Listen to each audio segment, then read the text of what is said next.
pretty pleased with the way the season started.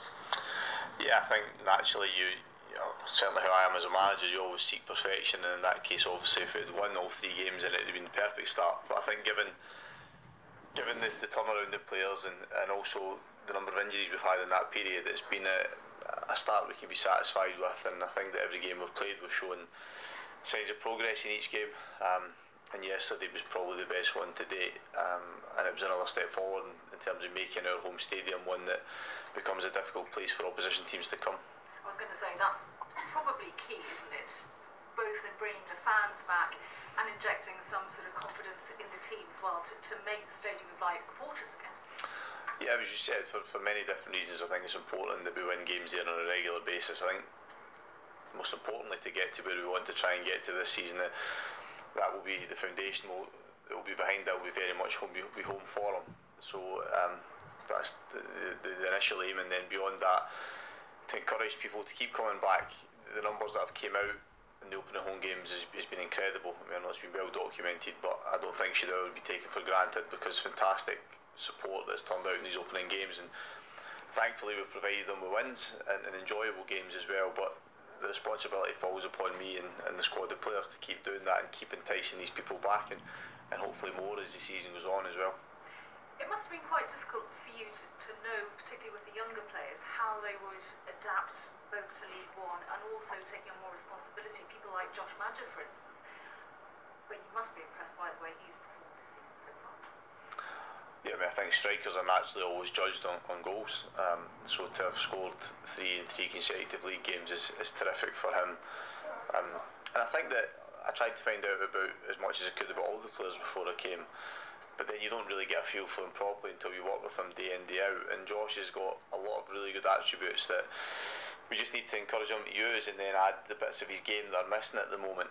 But what he's done so far and the responsibility he's had to take on in that period because of the injuries we've had and limited options we've had in attacking areas has been big. And he's handled that, which has been really encouraging for me. And sometimes as young players, there's opportunities open up when you don't expect them. So I'm not saying he wouldn't have had those opportunities, but circumstances have meant that he's been very much thrown into the spotlight in that sense, and he's responded fantastically well. And I don't see any reason why that won't continue over the course of the season, because he's not all of a sudden going to become a lesser player than he is at the moment. In fact, I would say the opposite. I think he'll get better as the season goes on as well. Obviously the game's coming thick and fast at the moment. You talked about injuries. You obviously want to get those players back into the squad as soon as possible. What's the situation with Charlie White?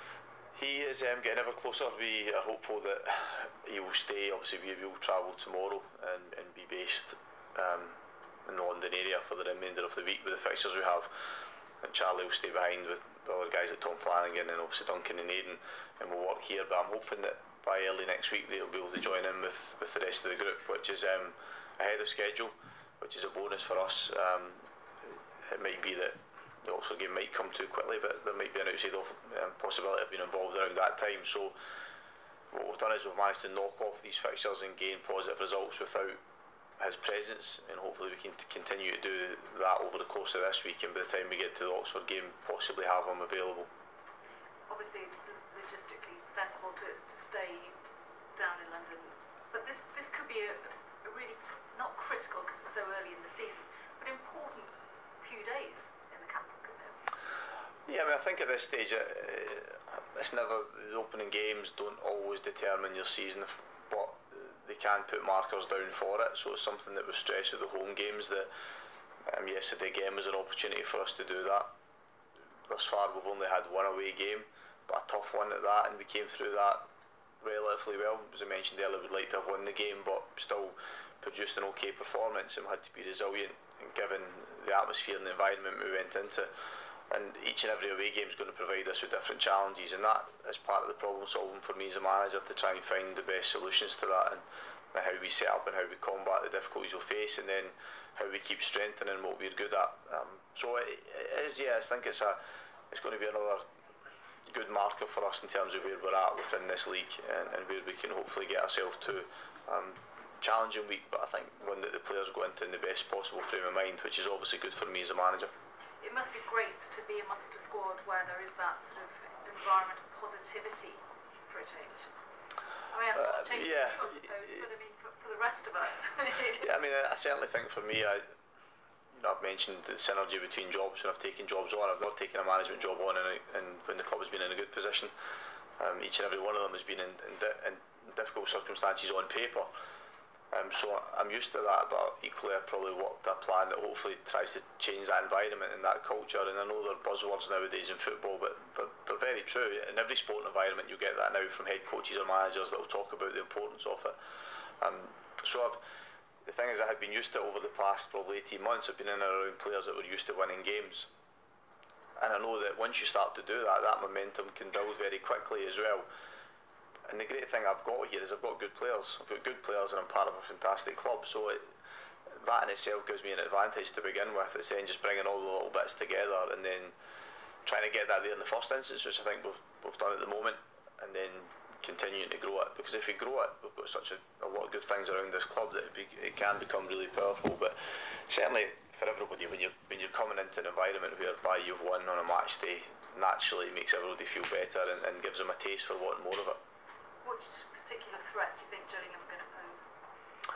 Well, I think that, like a lot, the interesting thing for me is obviously learning about new teams. But in Scotland, I was used to facing a lot of the same teams and the same players, so my knowledge of them was obviously greater. But they play in a system probably similar to Luton, and so we've had to deal with that this season. So that gives us, obviously, an advantage, but helps us to some degree.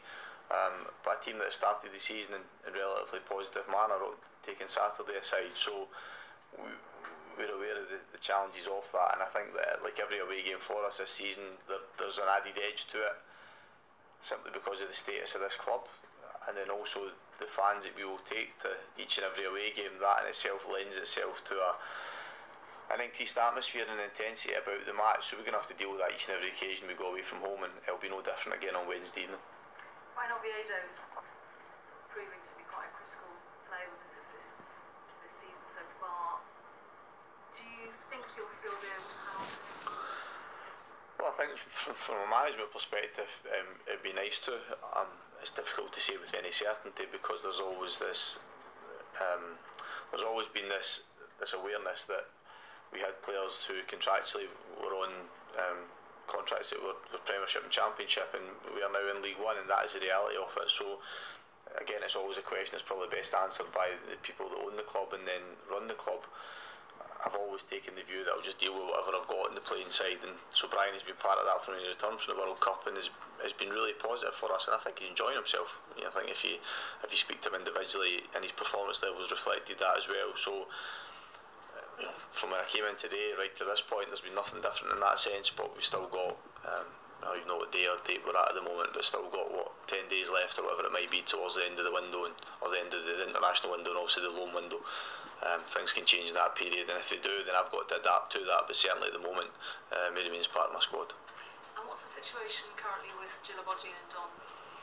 Just as it was before, not here, not being remunerated in that sense because they're not here, but obviously remain players at the club.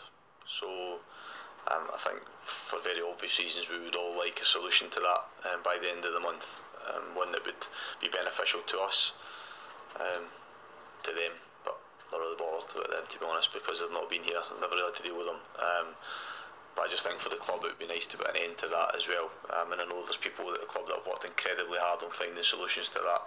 It's not always been easy for them, but I still would believe that we would have a solution to those two by the end of the month. Thank you. Jack, looking further ahead to the Wimbledon game, what are you expecting there? What are you planning for there? Well, I think naturally from my point of view, although I've started to look at that game, the Gillingham game is the one that's of utmost importance in terms of our preparation and our analysis, so that won't really become beginning earnest until Wednesday evening is out of the way, and that's part of the challenge of this week. But what I do know is that the environment we're going into is very different to the one we obviously played on Sunday in terms of the size of the ground, the size of the crowd, although I do believe it's a sellout. So similar to Luton to a degree, albeit Luton's a much bigger stadium again, but that intensity around the game, and obviously, as I mentioned, with Gillingham, a team that started the season in a relatively positive manner as well. So I just think every single away game is going to be like that for us this season. It's going to be difficult.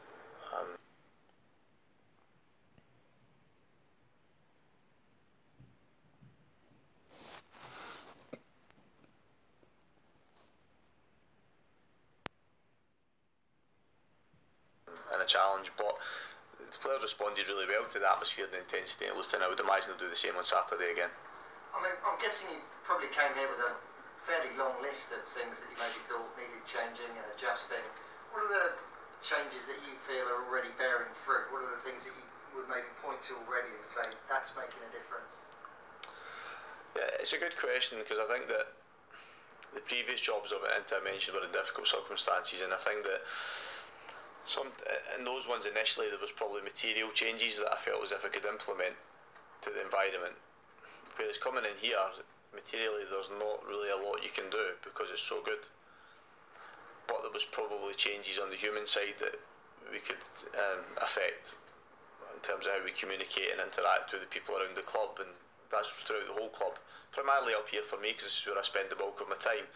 But that's something that we've worked hard at, and then obviously naturally from the playing side, how we try and get across our ideas and how we work in a relatively short period of time, and that's probably been the thing. So on that two aspects of that, on the playing side, how quickly the players have responded, how much they've understood the information, and how willing they've been to take that onto the pitch.